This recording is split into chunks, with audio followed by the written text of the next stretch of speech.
好嗱，一連幾集大家都追啲房點嘅樣啊 ？OK 嚇，咩價錢啊 ？OK 啊，今集啊大家等到啦，咁啊麻煩阿常你介紹啦。OK。OK，第一入嚟嘅話睇到呢個係一居室。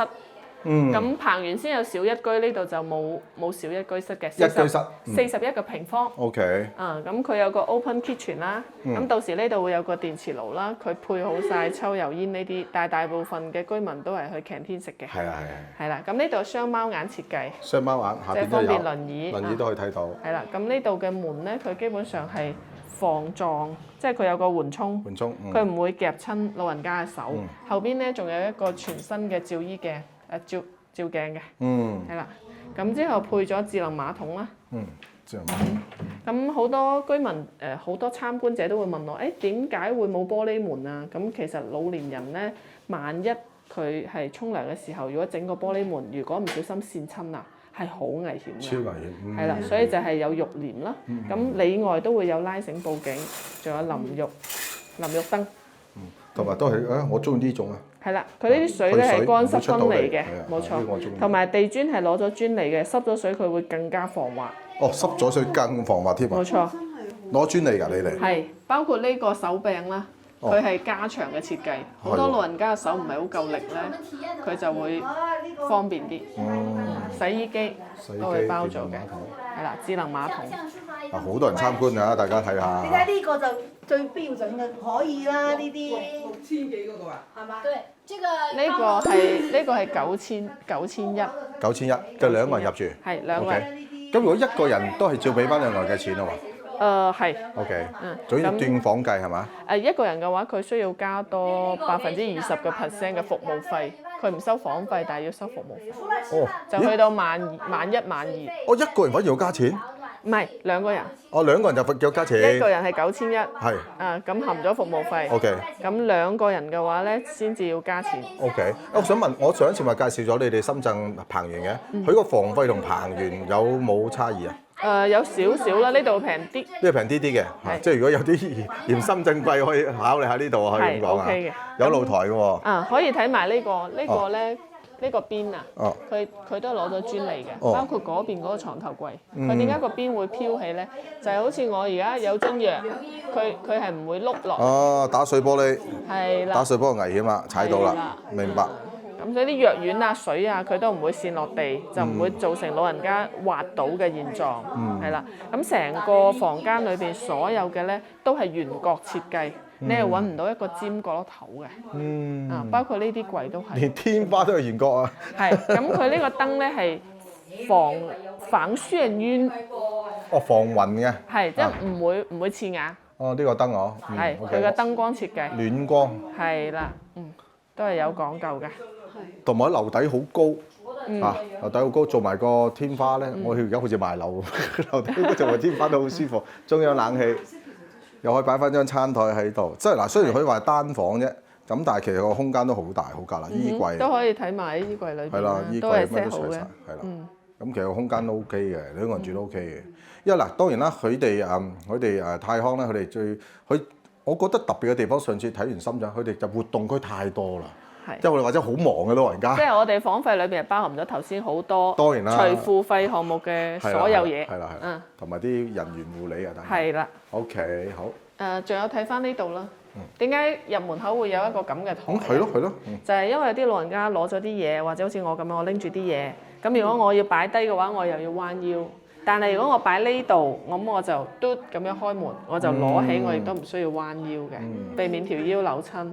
仲有一個作用咧，就係每一個房號，即係好似151、115，咁有可能我會行錯都唔定，左右兩邊我分唔到都有可能。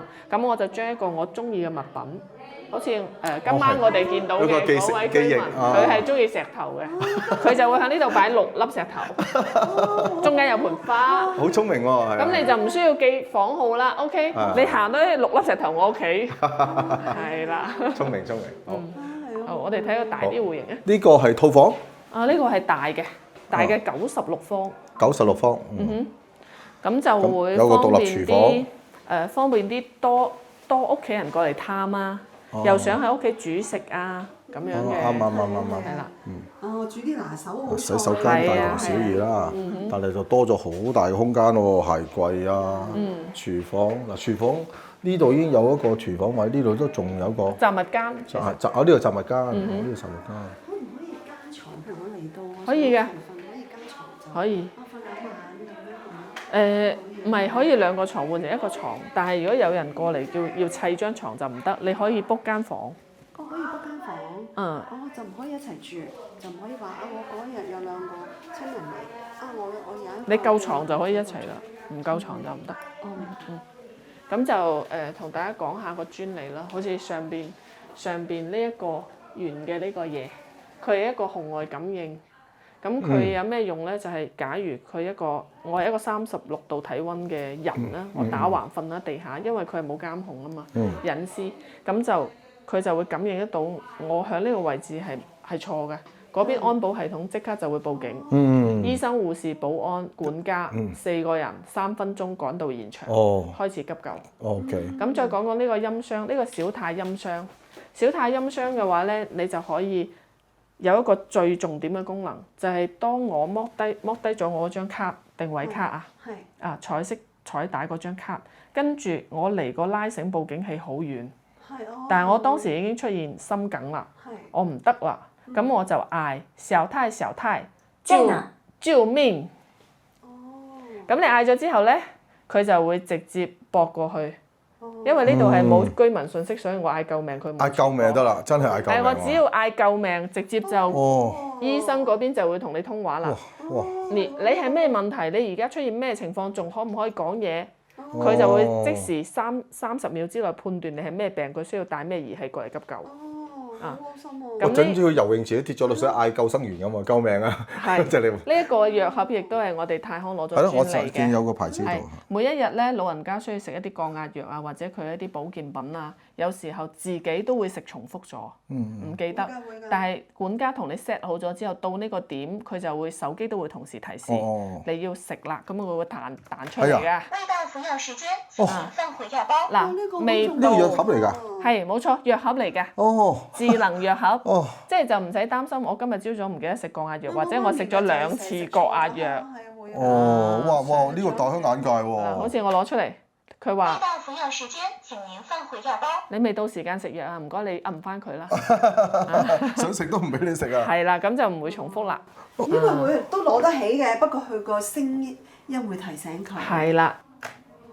未到服藥時間，請您放回藥包。阿 Sir，咁呢個幾多錢咧？咁豪華呢個？呢個豪華嘅一室一廳嘅話係27000嘅。27000嘅 ，OK，好。咁啊，睇大家需要啦。係啊。但係你冇話啊，27000呢個好搶住要啊！佢哋嗰啲客。戶型比較少嘅大戶型。因為數量細啲嚇。係。好，我哋參觀第3座。跟住睇呢個咧，就係今晚博士你住嗰個戶型㗎啦。OK。好。咁呢個戶型嘅話係76個平方。OK。咁裏邊所有嘅設施設備咧係同其他嘅都一樣嘅。只不過佢嘅儲物空間會多好多。都係套房啦嚇。係啦。同埋呢啲床咧，你可以按照自己嘅需求換成1.8米或者換成2張單人都得嘅。單人都得。係。咁呢個咧，有窗台喎呢個。專利需要影嘅電話。要。雖然大家覺得係好簡單嘅嘢，但係點解佢數字咁大咧？就因為老年人咧，佢去揾個眼鏡其實好嘥時間嘅，咁所以係唔需要嘅嚇呢個。咁同埋呢度有親情號，一撳就直播。係啦，咁佢個房費裏邊係包含咗電話費啦、物管費啦、1個星期搞2次衞生啦，或者係一啲維修啦，或者洗窗簾啦，一啲所有嘅嘢係包晒嘅，空調啦。水幾耐嚟清潔一次嘅？1個星期2次。1個星期2次 ，OK。你同佢管家嗰邊 book 好個時間就得㗎啦。咁呢隻套房幾多錢？呢個套房係17600。17600嘅 ，OK 嚇。又有露台啦，出邊有露台，入邊房有窗台，出邊有露台。咁老人家住喺呢度，每日需要做嘅2件事就係將啲衫抌入個洗衣機，同埋攞啲衫出去出邊晾。就2件事。sofa 嘅話咧，都係大家可以試坐咧。佢係一種比較硬淨嘅承重面，同埋你會發覺咧，sofa 冇咁闊，係啊，咁就係坐直啲嘅人啦。係啦，個人就唔會有。呢個我知啊，我唔會去到我啲年紀，原來真係需要坐直個人。係，所以呢啲冇得挨嘅都係細節，仲有呢啲扶手都係圓嘅，圓嘅即係啲凳嘅扶手啊，佢都係做成圓。同埋啲凳比較重啊，唔係會咁容易跣嘅。唔會向後反。冇錯冇錯。啊，跟住嗰啲邊啊，你呢啲邊啊，全部都係高邊設計咯。所以樣樣都係學問嚟㗎嚇。嗯，冇錯。唉，你又話有時喺屋企做養老，你就真係好多時未必做到咁即係如果專業嘅。家居建設啊，自己有考慮係起成咁樣咧，其實係好多細節化嘅嘢㗎。咁之後呢個戶型就係護理。哦，護理房。咁最後一個護理房可唔可以話係集中邊棟咁樣？護理房就係喺醫院醫院嗰邊嘅。2號樓、3號樓嗰度嘅。哇！護理房咁靚。咁因為係私家醫院咁臨時搭建咁樣啦，我就唔知道香港最好嘅養和醫院佢係點樣嘅情況，因為我啱啱紐西蘭翻嚟嗰位客人咧盲腸炎咧，咁佢就養和醫院度20幾萬， 20幾萬。咁我都帶佢參觀咗深圳鵬園。佢話我哋嘅環境比養和醫院好嚇，咁呢個博士應該比我仲清楚，係啦。咁喺呢啲病房裏邊，佢會將個窗台降低20公分，咁令到病人喺病床上係睇到出邊嘅風景，唔覺得咁壓抑嘅，對佢嘅病情康復咧係有好大嘅幫助。啊，咁呢個床上邊咧其實就係有一個遙控器，佢可以自己搖升高升低，同埋咧呢一個專利需要介紹嘅。呢一塊智能床墊，佢係連接醫院嘅，即係如果半夜呢個患者心率出現異常，佢自己唔知，佢瞓覺嘅情況下，呢張床墊會自己報警嘅。同埋佢半夜去洗手間，如果 set 咗超過10分鐘冇翻嚟，自動報警。因為驚佢喺洗手間遇到啲咩危險。仲有呢度中間咧，其實佢係有個窿窿呢個位置啦，應該彭園嗰邊係睇到嘅。咁佢如果係大小便嗰啲患者咧，佢其實係唔好意思嘅，即係叫仔女照顧係冇可能，啊，絕對冇可能。咁自己嘅尊嚴啊嘛，咁我哋請個醫護人士3班倒，咁就3班制照顧佢，但係佢自己係可以喺床度如廁，咁之後醫護人員喺下邊抽走呢個嘢，幫佢倒咗佢就 OK。咁所以佢係亦都係有隱私嘅。係啊，有分尊嚴嚇。係啦，咁呢邊睇翻咧就會房間裏邊。就有好多客人問啦，點解張床咁矮啊？咁做咩好似變咗榻米咧？咁其實就係老年人咧，我係真實採訪過92歲喺中山居住嘅，咁佢喺屋企就試過3次喺張床度碌咗落地，骨折，肋骨骨折。我阿媽上個星期先碌咗落床，好彩冇事。係，所以其實點解要設到咁矮咧？係有原因嘅，即係泰康佢係非常之用心，佢採集嘅數據係真實嘅數據去做。張床矮啲，佢跌落嚟嘅時候緩衝，冇咁傷。係啊。咁隔離呢張咧就係假如有親屬嚟到探望，係咯，或者係請一個私家阿姨跟住都得嘅，跟身都可以，咁就會有一個陪護床，佢拉翻埋去就係張梳化嚟㗎啦。咁當然呢個位置係可以加床嘅，到時都可以同管家嗰邊傾咯。係啊。OK。不過我聽你講，呢隻幾多錢啊？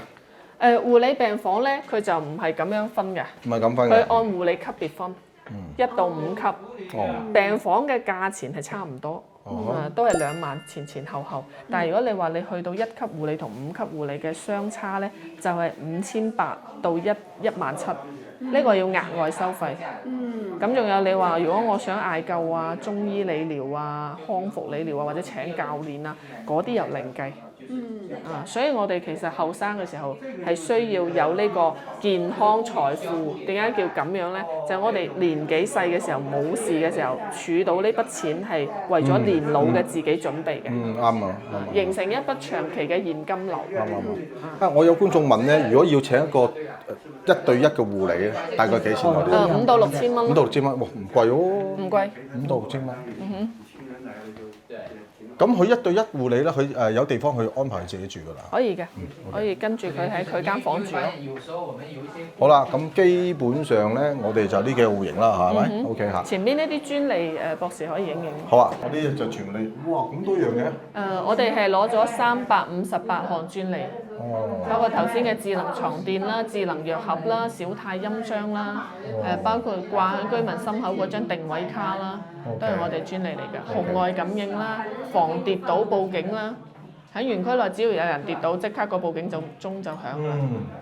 好嗱，咁啊，今集大家又大開眼界啦，多謝你嘅介紹啊！咁啊，大家嗱一路追問我價錢啊等等啊，追問咗啦。咁當然啦，其實如果我哋真係要有咁嘅需要，究竟咩手續？呢度比較多人啊，有咩手續咩流程咧？咁啊，當然啦，我哋一定會話俾大家聽嘅。OK 嚇，咁啊，但最好就參加我哋個講座咯，親自落嚟我哋尖沙咀。咁啊，阿常到時落到嚟咧，大家就會清楚。同埋其實呢度都真係好火爆嘅。需求量好高嘅嚇，OK 嚇，咁啊大家就早啲下邊諮詢啦，係嘛？咁同埋咧，喂阿常話約到有一個香港人住咗喺度3年喎，可唔可以安排俾我採訪下佢啊？係啊，我聯繫咗佢㗎啦，今晚會同佢一齊食飯。Yes， 正 OK 嚇，因為我哋觀眾最想知道啲香港人入到嚟大灣區養老究竟咩遭遇啊？係開心定唔開心啊？OK 啊，咁啊有冇後悔咧？咁啊個個都好想知啊！咁啊嗱，下一集啦咁啊多謝阿常安排啦，咁啊採訪呢位長輩好嘛？咁希望大家從中知道我哋香港人入到嚟究竟大灣區適唔適合我哋養老咧？又或者佢哋呢啲項目亦都適唔適合我哋呢種所謂候鳥式嘅養老係咪？OK 啱唔啱咧？咁啊睇真實個案就最好啦。OK 好多謝你啊！